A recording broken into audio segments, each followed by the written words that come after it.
अस्सलाम वालेकुम व्यूअर्स। आज का टॉपिक हमारा बहुत ज़्यादा इंटरेस्टिंग होगा क्योंकि ये इस टॉपिक के हवाले से हमारे दिमागों के अंदर बहुत ज़्यादा मिस इन्फॉर्मेशन है, बहुत ज़्यादा कन्फ्यूजन है कि हार्ट डिज़ीज़ से बचने के लिए या हार्ट डिज़ीज़ की मैनेजमेंट के लिए हमें किस तरह की डाइट लेनी चाहिए और कौन सी ऐसी ग़िज़ाएँ हैं, कौन सी ऐसी चीज़ें हैं जिन्हें अगर हम डेली लाइफ में इस्तेमाल करते हैं तो हम रिस्क के ऊपर आ सकते हैं हार्ट डिज़ीज़ के।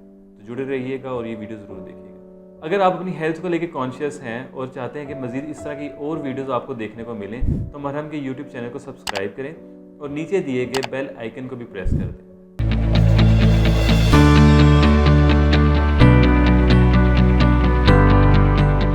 My name is Talha Ahmad और मैं कंसल्टेंट डाइटिशियन हूँ। I do lecturing at Sialkot medical college.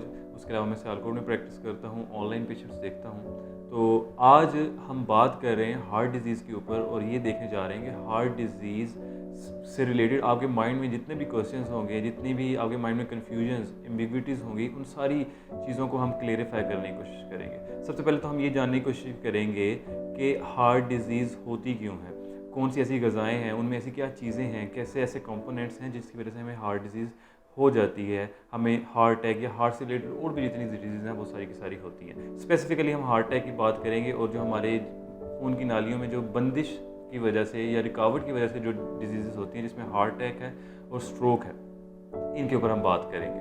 तो जब भी हम स्टडीज़ को देखते हैं तो उसमें हमें दो फैक्टर्स नज़र आते हैं जो इसके ऊपर सबसे ज़्यादा बात की जाती है।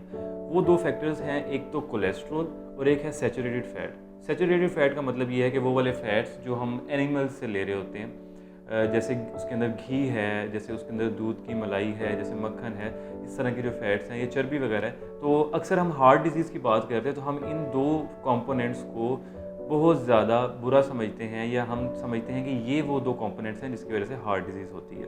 तो सबसे पहले तो हम ये देखेंगे कि वाकई इन्हीं दो कंपोनेंट्स की वजह से हार्ट डिज़ीज़ हो रही है या इसके पीछे कोई और छुपा हुआ रूट कॉज भी है जिसको अभी तक हम सही से आइडेंटिफाई नहीं कर पा रहे हैं। सबसे पहले बात करते हैं कोलेस्ट्रॉल की। अच्छा, कोलेस्ट्रॉल में आपने एक चीज़ सुनी होगी, कुछ लोग कहते हैं कि ये जी गुड कोलेस्ट्रॉल है और ये बैड कोलेस्ट्रॉल है। गुड कोलेस्ट्रॉल लेंगे तो कोई मसला नहीं होगा, अगर बैड कोलेस्ट्रॉल लेंगे तो उसकी वजह से आपको कोई ना कोई बीमारी हो सकती है। अच्छा, तो सबसे पहले हम ये भी देखेंगे गुड कोलेस्ट्रॉल और बैड कोलेस्ट्रॉल में क्या फ़र्क है, लेकिन उससे पहले मैं आपको ये बता दूं कि कोलेस्ट्रॉल हमारी बॉडी के लिए एक बहुत ही इम्पोर्टेंट कंपोनेंट है। हमारी बॉडी डेली बेसिस पे 3000 mg कोलेस्ट्रॉल खुद बनाती है। अगर हम डाइट से कोलेस्ट्रॉल नहीं भी लेते, अगर अक्सर आप लोगों ने सुना होगा कि अक्सर प्रोडक्ट्स जो आप मार्केट के अंदर से खरीदते हैं, स्पेशली ऑयल्स वगैरह, उनके ऊपर बड़ा उन्होंने मेंशन किया होता है, क्लेम किया होता है कि ये कोलेस्ट्रॉल फ्री है। और अक्सर और भी काफ़ी सारी इस तरह के प्रोडक्ट्स होते हैं जिनके ऊपर लिखा होता है कि ये कोलेस्ट्रॉल फ्री हैं, अगर आप ये खाएंगे तो आपकी बॉडी में कोई कोलेस्ट्रॉल डाइट से नहीं जाएगा। लेकिन सरप्राइजिंग फैक्ट ये है कि अगर आप नहीं भी ले रहे कोलेस्ट्रॉल डाइट से तो भी आपकी body per day 3000 mg cholesterol बना रही है और ये बहुत ही ह्यूज अमाउंट है। ये इसका कंपैरिजन अगर आप बटर से करें कि एक बटर जितना कोलेस्ट्रॉल देता है तो वो पाउंड्स ऑफ बटर जो है वो जितना कोलेस्ट्रॉल देंगे उतना कोलेस्ट्रॉल आपकी बॉडी डेली बेसिस पे बनाती है। तो अब सवाल ये पैदा होता है कि आपकी बॉडी क्यों डेली बेसिस पे इतना कोलेस्ट्रॉल बना रही है। तो उसका आंसर ये है कि कोलेस्ट्रॉल बहुत ज़्यादा इंपॉर्टेंट है आपकी बॉडी के लिए।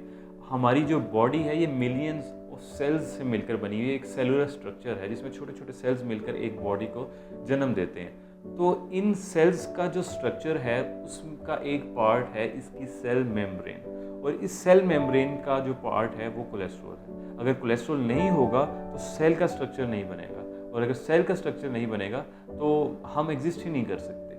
इसके अलावा कोलेस्ट्रॉल के और भी बहुत ज़्यादा इंपॉर्टेंट रोल्स हैं हमारी बॉडी के अंदर। कोलेस्ट्रॉल हमारी बॉडी में हार्मोन्स की प्रोडक्शन में बड़ा इंपॉर्टेंट रोल प्ले करता है। विटामिन डी की प्रोडक्शन जो हमारे बॉडी के लिए बहुत एक इम्पोर्टेंट विटामिन है, उसके लिए बहुत इंपॉर्टेंट रोल प्ले करता है उसकी प्रोडक्शन के लिए।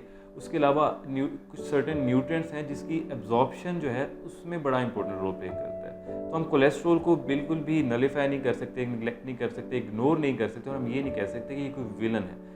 अच्छा, तो उसके बाद फिर बात आ जाती है गुड कोलेस्ट्रॉल और बैड कोलेस्ट्रॉल की कि इन दोनों में क्या फ़र्क है।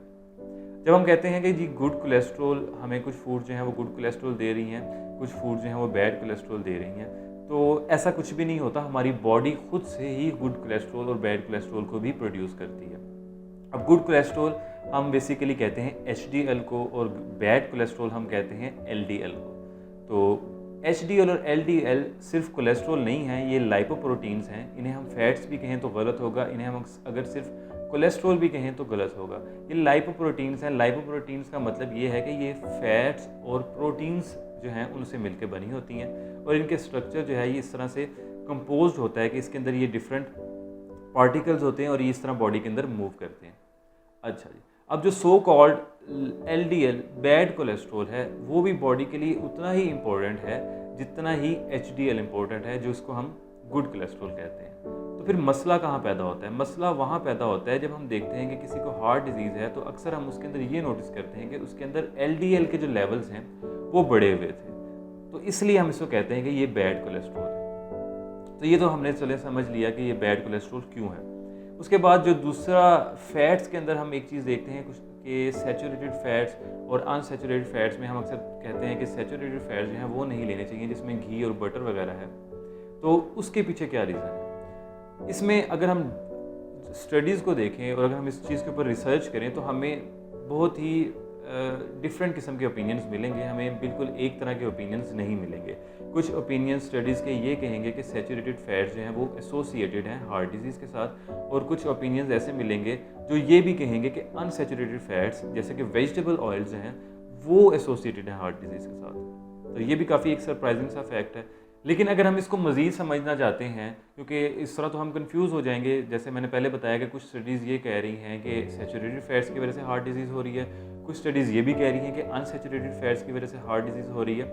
तो इसको मज़ीद समझने की ज़रूरत है, और इसको मज़ीद समझने के लिए हम थोड़ा सा ये देखेंगे कि हमारी बॉडी में जो प्लेक की फॉर्मेशन है वो किस तरह से होती है। प्लेक बेसिकली हमारे खून के जो फ्लो में बंदिश है उसको हम कहते हैं, और जिसकी वजह से हमेशा हार्ट अटैक्स या स्ट्रोक जैसी कंडीशंस होती हैं। तो हम बेसिकली फिर हमें उसकी तरफ जाना चाहिए और देखना चाहिए कि उसकी फॉर्मेशन किस तरह से हो रही है और उसकी फॉर्मेशन क्यों हो रही है और उसकी फॉर्मेशन के अंदर कंपोनेंट्स क्या हैं।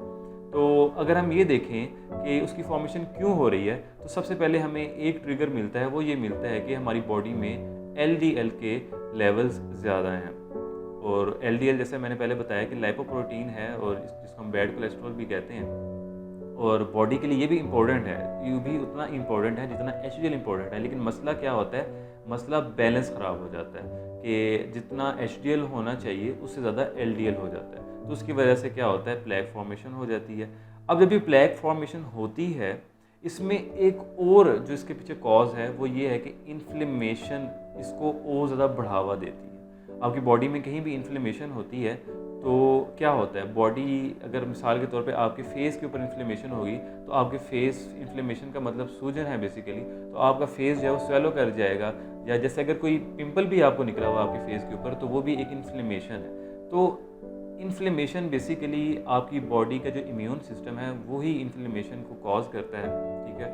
और वो तभी करता है जब उसको कुछ ऐसा लग रहा होता है कि बॉडी में कोई चीज़ ठीक से नहीं चल रही, तो वो उसके अगेंस्ट या उसके डिफेंस में जब रिस्पॉन्स करता है तो वो इन्फ्लेमेशन से करता है। तो जब ये प्लेक की फॉर्मेशन होती है तो इसके ऊपर सोने पे सुहागा ये होता है कि इन्फ्लेमेशन भी होना शुरू हो जाती है। अगर इन्फ्लेमेशन होना शुरू हो जाती है तो ये प्लेक जो है ये मज़ीद बढ़ता जाता है, और जैसे जैसे ये मज़ीद बढ़ता जाता है तो ये उस पॉइंट पे जाके फिर पहुंचता है जहाँ पे हमें किसी भी मेडिकल कंडीशन का सामना करना पड़ता है। तो अगर आप चाहते हैं कि आपकी बॉडी में जो प्लेक की फॉर्मेशन है वो उस पॉइंट तक ना जाए जहाँ पे जाके आपको उससे कॉन्सिक्वेंसेस का सामना करना पड़ेगा, तो फिर आप कोशिश करें कि उन चीज़ों से बचे रहें जिन चीज़ों की वजह से आपकी बॉडी में इन्फ्लेमेशन प्रोड्यूस होती है। अब वो क्या चीज़ें हैं?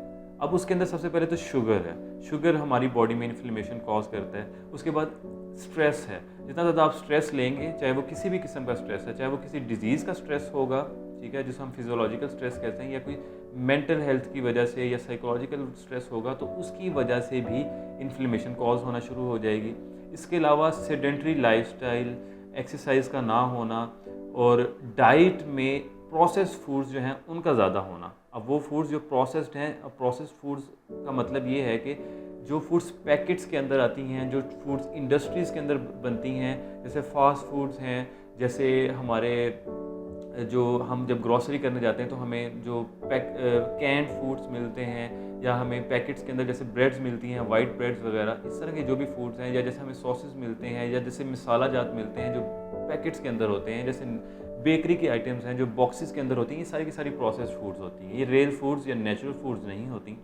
तो ये जितने भी फूड्स हैं ये सारी की सारी फूड्स हाई इन शुगर होती हैं। तो जितनी ज़्यादा शुगर आपकी डाइट के अंदर बढ़ती जाएगी उतनी ज़्यादा इन्फ्लेमेशन के चांसेस भी बढ़ते जाएंगे। उसके बाद एक और चीज़ है कि आप कभी भी शुगरी फूड्स को डीप फ्राई ना करें।